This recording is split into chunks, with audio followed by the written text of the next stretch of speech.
근데 우리 기독교에서 인간을 바라보는 관점이랄까요? 사람을 향해서 우리는 죄인이다. 그렇게 정의하고 있습니다. 그러면 그 죄의 근원, 죄의 근본이 어디에서부터 오게 되었을까? 하나님께서 아담과 하와를 에덴 동산에 두셨는데 다른 건 다 먹어도 되는데 동산 중앙에 있는 선과 악을 알게 하는 나무 열매를 먹지 말라 말씀을 하십니다. 그것을 어기게 되지요. 하나님의 명령을 어김으로 하나님과 단절되고 하나님과 나누어지게 된 것, 그것이 이 죄의 시작입니다. 그러면 한편으로 생각할 때 아니 선과 악을 구분하고 옳은 것과 그른 것을 판단할 수 있다면 그거 좋은 거 아닌가? 그렇게 생각할 수 있습니다. 그렇죠. 내가 아무것도 모르는 바보가 아니라 무엇이 선하고 악한지를 알게 된다면 오히려 좋은 일일 겁니다. 그런데 선과 악을 구별하는 열매를 먹었다는 것은 그 선과 악을 나누는 기준이 나에게 생기게 되었다는 겁니다. 마귀가 유혹한 게 너희가 이것을 먹는 날에는 눈이 밝아져서 하나님과 같이 되리라, 그 얘기를 합니다. 즉 선과 악을 판단하는 기준은 하나님께 있어야 됩니다. 객관적이라 그러죠. 내 밖에 기준이 있는 게 객관인데 내가 그 기준을 가져버리게 된 겁니다. 내가 중심이 되었고 그게 내가 하나님이 된 거죠.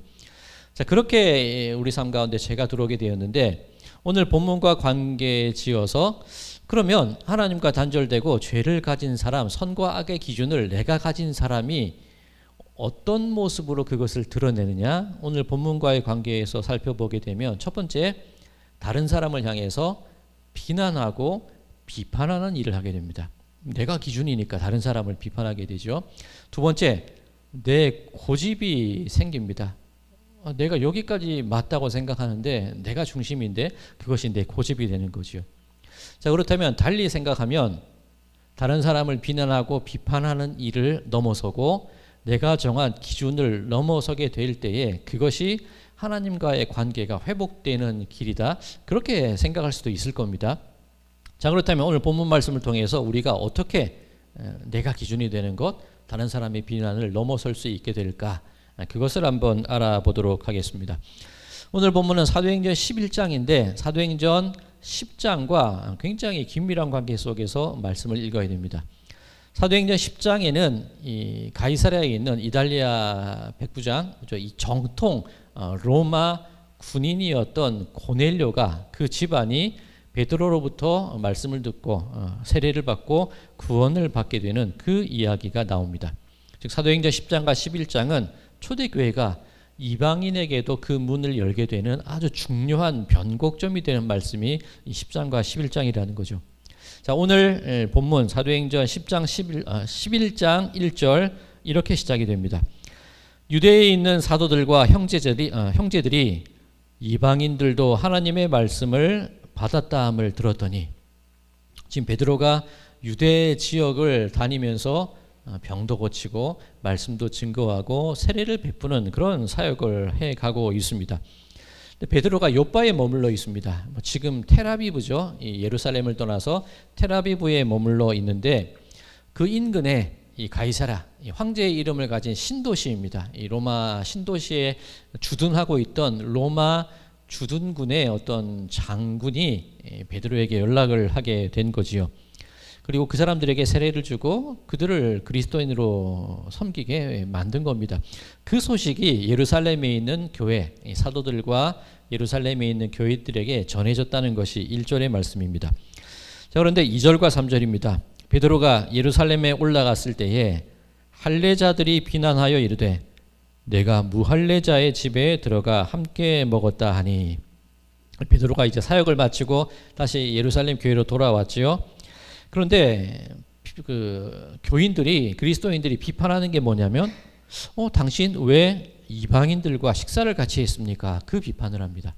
이방인들을 향하여서 무할례자라고 하는데 유대인들의 기준이 있죠. 몇 가지 기준이 있죠. 율법, 그리고 안식일을 지키는 것, 할례를 받는 것, 자기들이 유대인이라는 것을 드러내는 굉장히 중요한 기준입니다. 그 다윗과 골리앗을 싸울 때 다윗이 했던 말, 저 무할례자가 누구이기에 저렇게 하나님을 욕되게 하느냐, 그 얘기를 하잖아요. 이방인이라 하면 그냥 할례를 받지 않은 사람이 이방인이라 그렇게 보시면 됩니다. 지금 유대인의 기준에 이방인과 왜 밥을 먹고 교제하였느냐, 베드로를 비난하고 있습니다. 그런데 이 비난의 내용이 조금 이상합니다. 1절에는 이방인들이 하나님의 말씀을 들었다.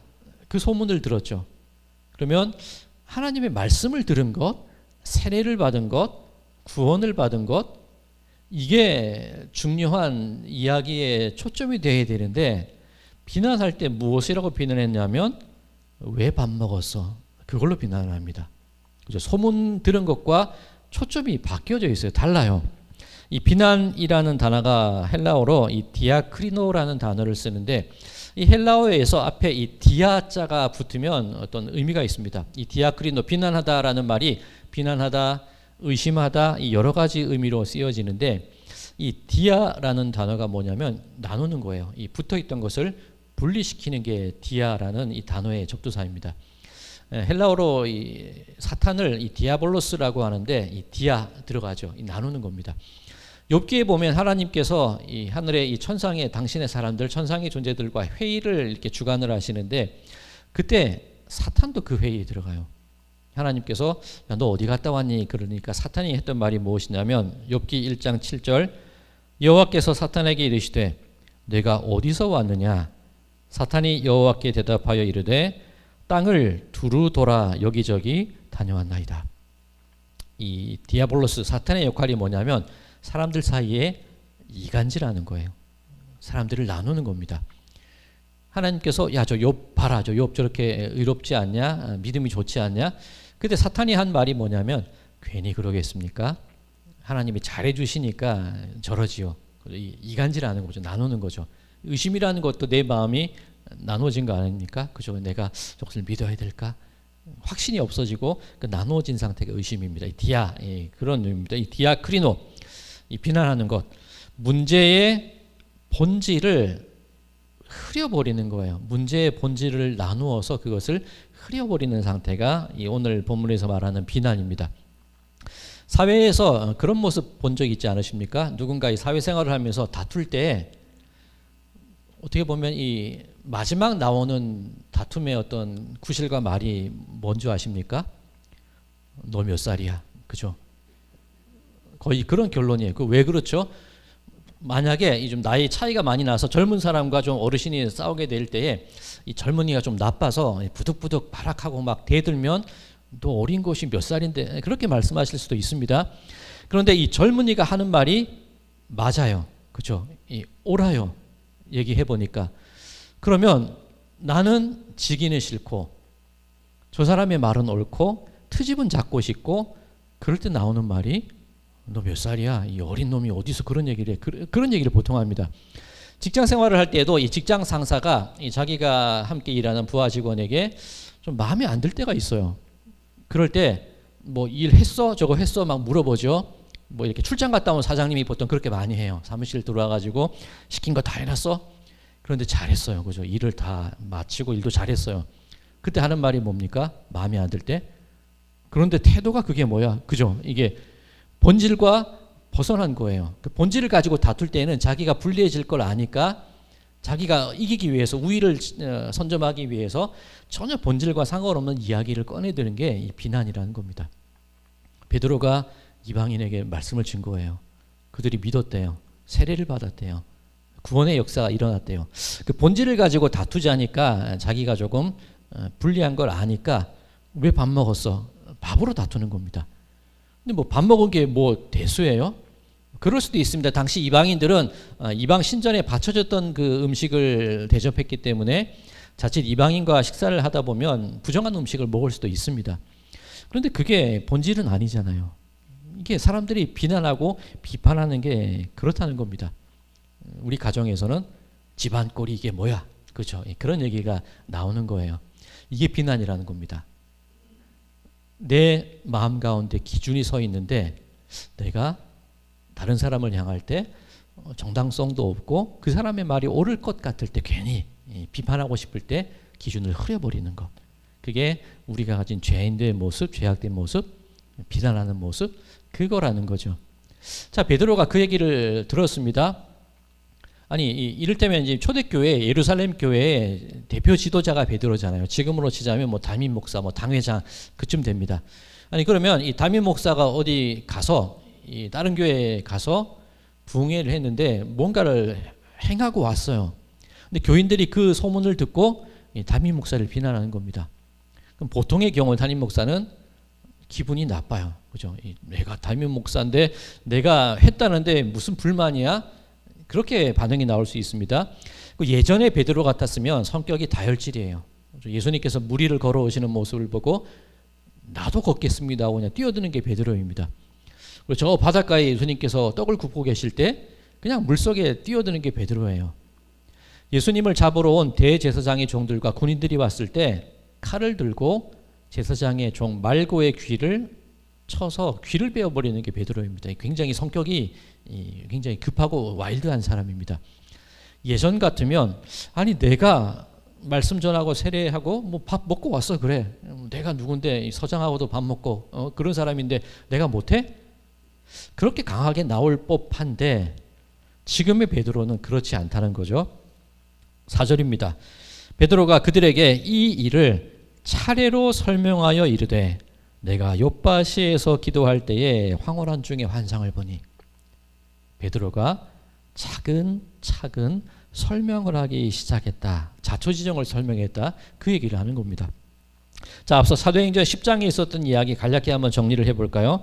베드로가 욥바라는 도시에서 기도하고 있습니다. 환상 가운데 하늘에서 이 네 기퉁이에 끈이 묶여져서 그 안에 부정한 짐승들이 가득 담겨서 이렇게 위에서부터 내려옵니다. 율법에 보면 유대인들이 먹어도 되는 음식과 먹으면 안 되는 음식이 있잖아요. 예를 들어서 되새김질을 하거나 되새김질을 하고 발굽이 갈라져 있는 짐승은 먹어도 됩니다. 그리고 비늘이 있는 생선은 먹어도 됩니다. 그에 따르면 돼지고기는 발굽은 갈라져 있지만 되새김질을 안 해요. 그러면 먹으면 안 되죠. 낙타고기 같은 경우에 되새김질은 하는데 발굽이 통이에요. 그러면 먹으면 안 돼요. 랍스타 비늘이 없죠. 먹으면 안 되고 전에 한번 말씀드렸죠. 참치회가 있으면 먹으면 안 돼요. 베드로는 유대인으로서 철저히 그것을 지키는 겁니다. 내 귀퉁이에 부정한 음식이 내려오니까 먹어라. 베드로가 한 대답이 저는 여지껏 유대인으로서 그런 것 안 먹었습니다. 지금도 안 먹었는데 지금까지 안 먹었는데 전 못 먹어요. 그렇게 얘기하죠. 두 번째 음성이 들립니다. 아니 하나님께서 이제 괜찮다고 말씀하셨어. 이제 먹어도 돼. 베드로는 안 먹겠대요. 그 일이 3번 반복이 됩니다.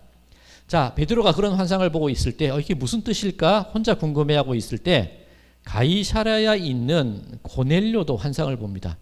네가 욥바에 가서 베드로라 하는 사람을 택해서 데리고 오라. 이 고넬료의 부하들이 3명이 이 하인 2명과 군인 1명이 베드로를 찾아오게 되죠. 이런 자초지종을 설명합니다. 그래? 성령이 가자고 하시니 가게 되죠. 그런데 놀라운 사실을 바라보게 됩니다. 말씀을 증거할 때 고넬료의 집안 사람들이 방언을 해요. 하나님을 찬양해요. 자, 그 모습이 오늘 이 본문 15절에 나와 있습니다. 내가 말을 시작할 때에 성령이 그들에게 임하시기를 처음 우리에게 하신 것과 같이 하는지라. 이게 달리 말하면 우리가 마가의 다락방에서 성령 받을 때 그랬잖아. 막 성령이 바람같이 임하시고 불의 혀같이 갈라지는 것이 임하고 우리는 막 방언을 하고 뜨겁게 막 하나님을 찬양하고 그러지 않았어? 똑같은 일이 그 가이사랴에 있는 고넬료의 집에도 일어났어. 그러니 내가 어찌 세례를 주지 않을 수 있겠습니까? 베드로가 그 설명을 하고 있습니다. 자, 그러면 베드로는 괜찮은 사람이었을까요? 자, 사도행전 10장과 11장에 굉장히 중요한 부분이라고 말씀을 드렸는데 조금 이상합니다. 사도행전 10장의 이야기가 사도행전 11장에서 또 반복이 돼요. 제가 앞서 설명드린 얘기 있죠. 이 3번 걸쳐서 먹으라. 그리고 고넬료가 환상을 본 얘기, 베드로가 찾아간 얘기, 그리고 그들과 말씀을 나눈 얘기, 세례를 받은 얘기, 사도행전 10장에 다 나와요. 그러면 사도행전 11장에서 베드로가 예루살렘 교회에 돌아갔을 때 설명을 할 때에 자기가 경험한 것을 설명하더라. 그렇게 써도 충분합니다. 그렇죠? 이게 멀리 떨어져 있는 말씀이 아니라 바로 이어져 있는 말씀이에요. 그 당시 이 기록하는 것도 이 양피지에 기록하기 때문에 필사하기 때문에 굉장히 고가고 어렵습니다. 그럼 사도행전 10장에 있는 내용을 또다시 굳이 반복해서 기록할 필요는 없어요. 낭비예요. 그런데 얘기가 계속 반복돼요. 그뿐만이 아니라 오늘 이 주보에도 제가 함께 줄 친 부분 보여드렸죠. 무려 3번이나 반복되는 이야기가 있습니다. 고넬료가 환상 가운데 요빠에 가서 베드로를 만나고 그들을 청하여라. 그 얘기가 몇 번 반복되고 있습니까? 주보에 제가 줄 쳐드렸죠. 3번이나 반복돼요. 고넬료 본인이 겪었을 때 한 번, 고넬료가 보낸 하인들이 베드로를 만났을 때 한 번, 베드로가 예루살렘에 돌아가서 그 기독교인들한테 설명할 때 한 번. 굳이 왜? 이 성경에서 이런 일이 없어요. 굳이 3번이나 이어져 있는 장 속에서 3번이나 같은 얘기가 반복되는 것, 이 뭔가 우리가 주목해야 된다는 얘기가 되는 겁니다. 자, 그렇다면 이 요빠라는 곳이 어딘가? 구약 성경에서 요빠는 요나가 니느웨로 가서 회개를 선포하라 하나님이 명령하실 때, 이 아수르의 수도입니다. 우리나라를 침략하고 우리나라를 위기에 처하게 하는 적대국이에요. 거기에 회개를 선포하라고 했을 때 요나가 마음에 안 내켜요. 그래서 반대 방향인 다시스로 가기 위해서 배를 탄 곳이 요빠입니다. 이를테면 하나님이 명령하실 때 하나님 저 다 따를게요. 제가 선지자로서 하나님 명령하시는 거 순종하고 다 할 수 있습니다. 그런데 그것만은 저는 못하겠어요. 그 일만은 저는 할 수 없습니다. 내 마음에 경계를 쳐놓은 부분이 바로 요빠라는 겁니다. 요빠에서 베드로가 무두장의 시몬의 집에서 머물러 있었죠. 도르가라는 여인을 살려냅니다. 기적도 베풀어요. 중풍병자를 고칩니다. 이 대단한 사람이죠. 그런데 무두장의 피쟁이 시몬의 집에 가서 유숙합니다. 짐승을 죽이고 그 가죽을 무두질하고 그 부정한 사람의 집에서 며칠을 머물러요. 베드로의 마음이 그런 겁니다. 저 부정한 음식 못 먹어요. 안 먹어요. 하나님이 3번 말씀하셔도 저 안 먹습니다. 저 그만큼 의로운 사람이에요. 근데 무두장이 시몬 정도는 제가 기꺼이 만날 수 있습니다. 나는 무두장이 정도까지는, 그 부정한 사람 정도까지는 제 선에서 용납되고 인정이 되는데 그 이상은 싫어요. 이방인들에게까지는 나가기 싫어요. 말하는 게 요빠라는 거죠. 앞서 이 죄가 우리에게 왔을 때 2가지 반응이 나타난다 그랬죠. 오늘 본문과 관련하여서 첫 번째 반응은 다른 사람들을 향한 비난, 비판. 너 나이가 몇 살이야? 태도가 왜 그래? 본질을 흐리는 비판이 외부인 다른 이들에게 나갑니다. 내 스스로에게는 여기까지는 내가 참을 수 있는데 그 이상은 제가 안 되겠어요. 딱 선을 그어놓고 내 기준에 합당한 사람들까지만 내가 용납하는 것, 이게 죄악인 거죠. 요빠가 그런 곳입니다. 자, 그렇다면 이 하나님께서 음식을 먹으라고 했을 때 강제로 먹게 하실 수도 있을 거예요. 종종 그죠, 우리 TV에 보면 뉴스에 유치원에서 아이가 뭐 음식을 못 먹는다고 할 때 좀 문제되는 일들이 일어나죠. 그 교육하시는 분이 막 억지로 먹여서 그게 문제가 됩니다. 단순히 먹기 싫은 게 아니라 요즘 세상에 그죠, 뭐 견과류 알레르기도 있을 수 있고 먹으면 안 되는 게 있을 수도 있어요. 억지로 먹인다는 거 굉장히 위험한 일입니다. 하나님도 그렇게 하실 수 있는데 하나님께서 베드로를 향해서 몇 번 말씀하십니까? 먹어라, 먹어라, 먹어라. 3번이나 말씀하세요. 강압적이지 않으시다는 겁니다. 자, 베드로가 요빠에 머물러 있었습니다. 거기서 고넬료의 초청을 받았습니다. 성경에 3번이 반복됩니다. 자, 이를테면 저는 그렇게 읽혀져요. 얼마나 완악한 사람들이 이 유대인들입니까? 유대 기독교인들입니까? 네가 밥 먹었다며? 그랬다며? 지금 사도행전을 기록하는 이 누가가 사도행전을 쓰면서 굳이 안 해도 되는 낭비 같은 일을 하는 겁니다. 이를테면 이 사도행전을 읽어야 될 사람들이 있잖아요. 그죠? 이 사도들이 어떻게 복음을 전했는지가 유대인들에게도 읽혀지고 이방인들에게도 읽혀질 거예요. 이 기록된 성경이 많은 사람들에게 읽혀지고 들려지게 될 겁니다. 그런데 이 말씀을 듣는 사람들 중에 도무지 그것은 내가 못 듣겠습니다. 자기 마음에 굳건한 선을 그어놓고 넘어가지 않으려는 사람들이 있을 거예요.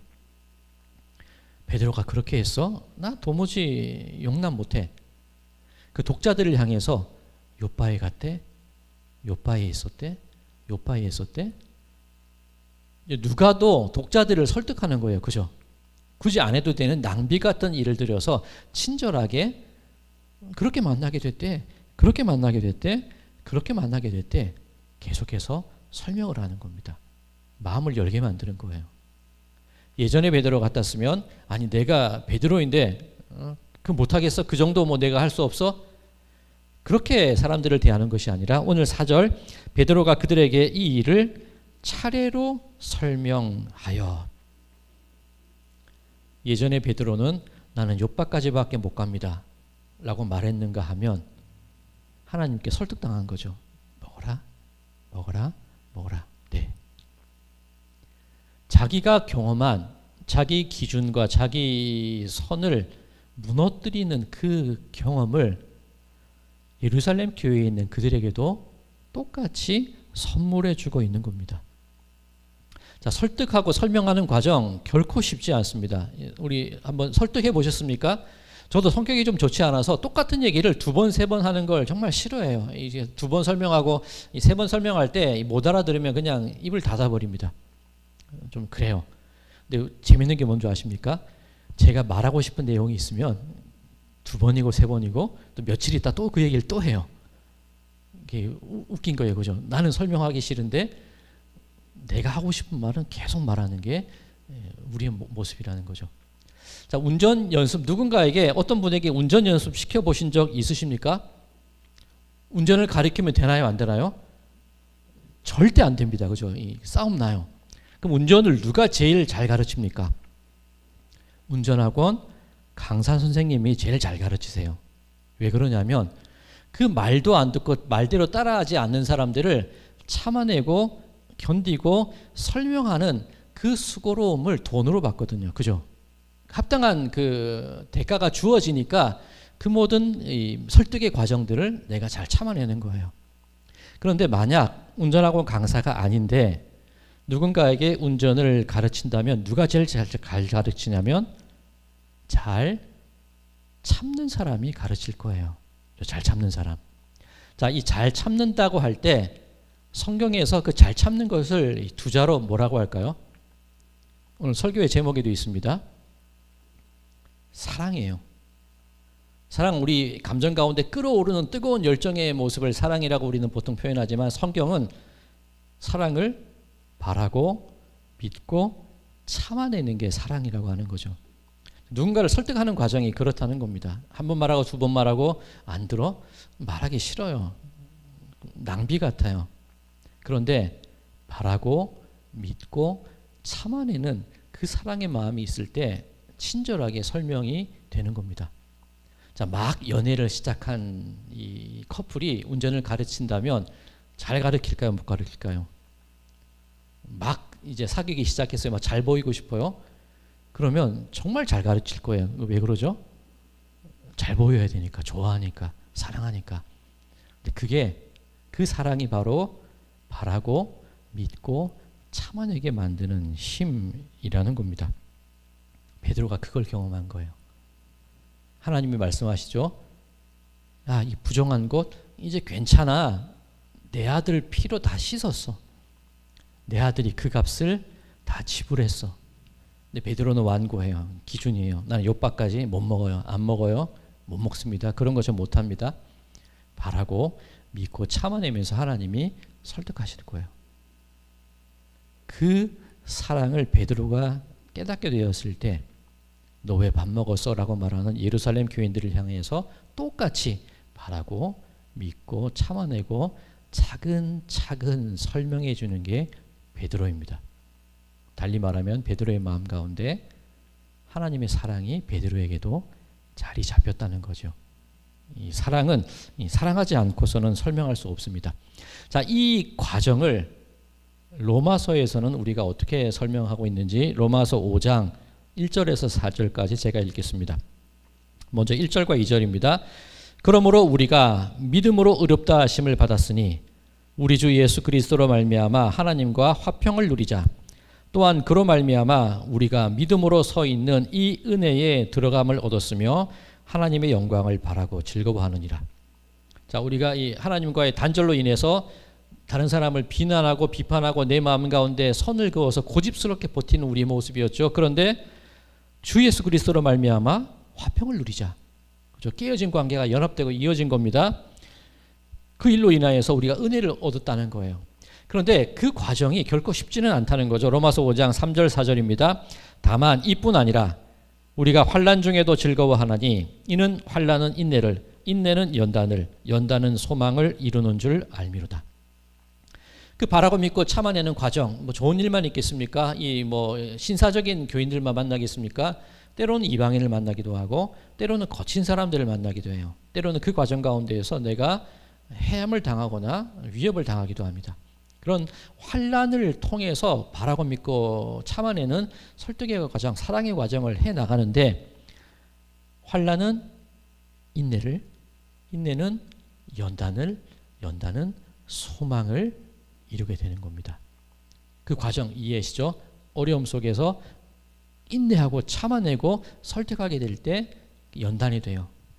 베드로의 지금 예루살렘 성도들 향한 마음이죠. 예전 같았으면 화를 냈을 건데 이제는 그러지 않아요. 잘 참아낼 수 있습니다. 연단받았어요. 그 다음 이어지는 것이 소망이죠. 당신들에게도 주 예수 그리스도의 복음이 이어지게 알게 되기를 저는 바랍니다. 소망합니다. 자, 우리는 여기까지 읽고 은혜를 받아요. 그죠? 환난, 인내, 연단, 소망. 그런데 그 다음 아주 중요한 구절이 이어집니다. 로마서 5장 5절과 6절.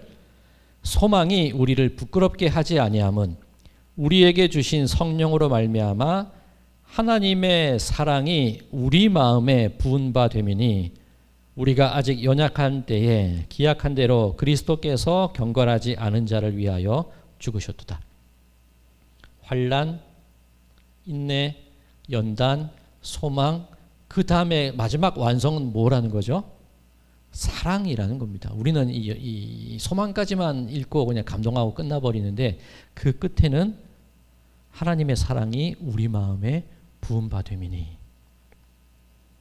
베드로에게 부어지고 그 사랑이 예루살렘 교인들에게 부어지고 그 사랑이 이방인들에게 부어지고, 그래서 대한민국을 살고 있는 우리에게까지 그 사랑이 부어진 거 아니겠습니까?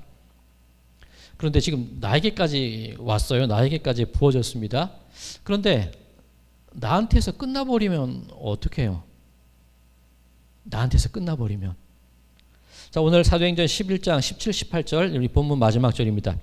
그런즉 하나님이 우리가 주 예수 그리스도를 믿을 때에 주신 것과 같은 선물을 그들에게도 주셨으니, 그 뭐죠? 우리가 마가다락방에서 방언받고 하나님을 알아가고 설득되고 그죠? 그 사랑으로 바라고 믿고 참아내는 과정, 그걸 아는 거잖아요.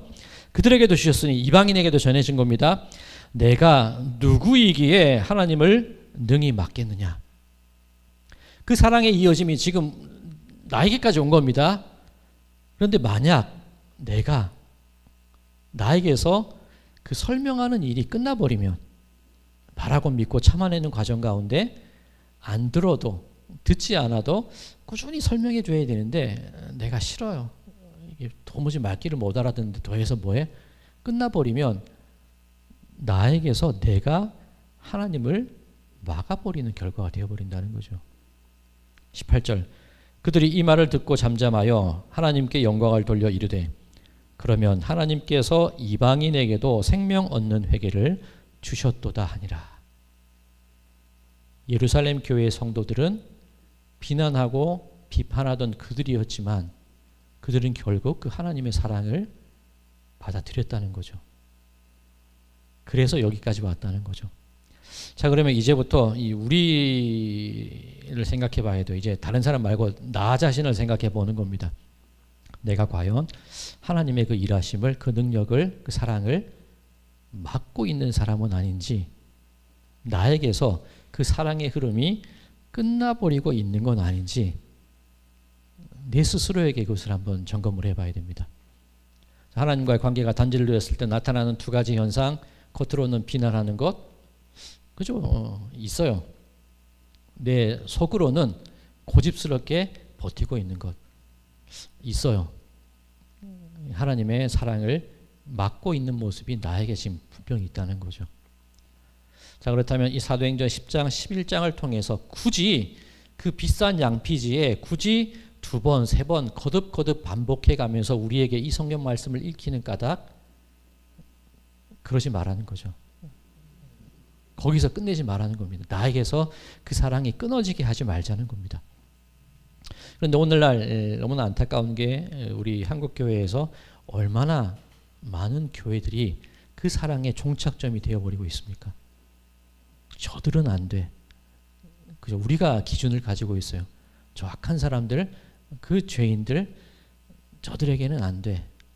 그 하나님을 막는 행위들이 교회를 통해서 나타나고 있어요. 우리를 지키기 위해서.